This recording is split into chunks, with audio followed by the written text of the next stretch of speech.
Hey guys, Rob, Sigma 3 Survival School. I want to show you a quick firecraft tip.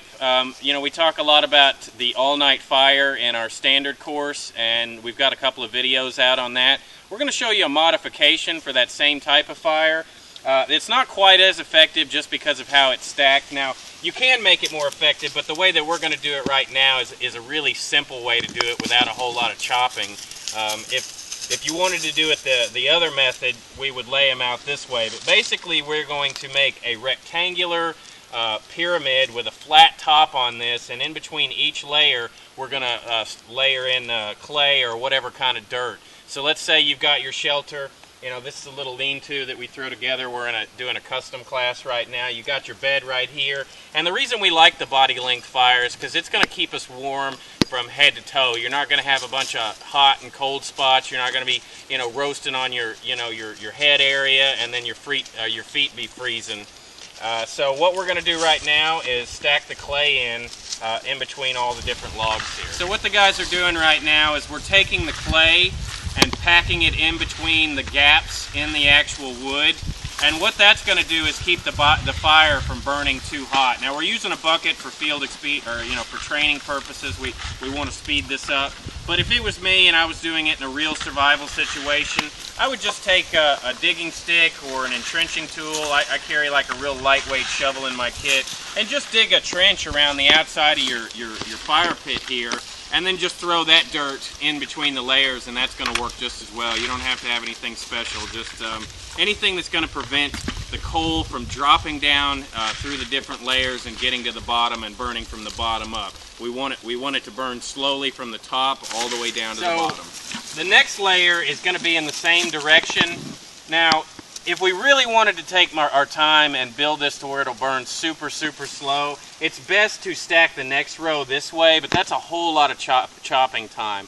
The only time I would consider doing that is if I was up north where conifer trees are extremely abundant.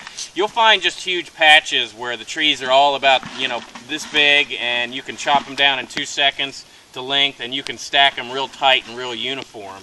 That's the only time I would use that method. This method, just filling in the gaps with dirt is probably a lot quicker than trimming everything.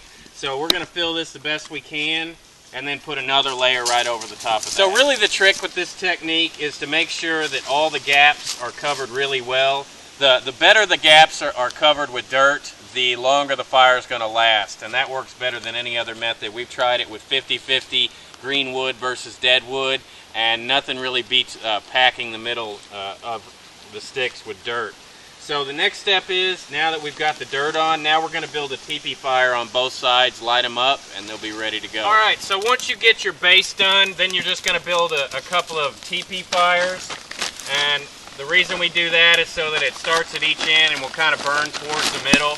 You can start one just in the middle and it'll spread towards the ends, and you can push it in and it'll burn slower like this. But if we're in really cold conditions and we want a really warm fire, then this is how we're going to do it. So one of our students, we're doing a custom class right now, is going to sleep in this and hang out kind of in the debris bed next to the lengthwise body fire. And we're going to check back with him in the morning and show you what's left of the fire, how well it burned, and how warm it'll keep. Alright, so here's the finished product. It's about to piss pour rain on us, so we wanted to give you an update before that happens. We let it burn down. We still have the completely bottom layer of this, the top part of it throughout the night.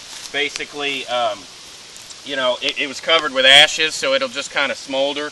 And we threw just a little bit on here to get some open flames going for you. But it puts off enough heat just with the ashes and the coals. And, he can attest. Just tell him a little bit about how you liked the shelter and the fire. I mean, it was great. We got about 10 hours of sleep in it. Super comfortable. The fire, as you said, burnt down, and then it was warm all night. I just slept in my t-shirt and jeans, and it was great. Yeah. You really can't beat this shelter for overall warmth and, this body length fire, especially for colder temperatures, guys. You go up north, you get stuck in a winter storm or something like that. You build a shelter like this and you build a fire like this, I promise you'll survive, and you'll survive in comfort.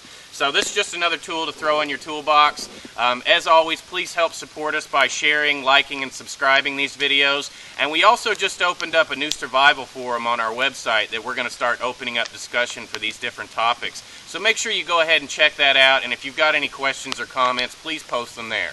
Thanks.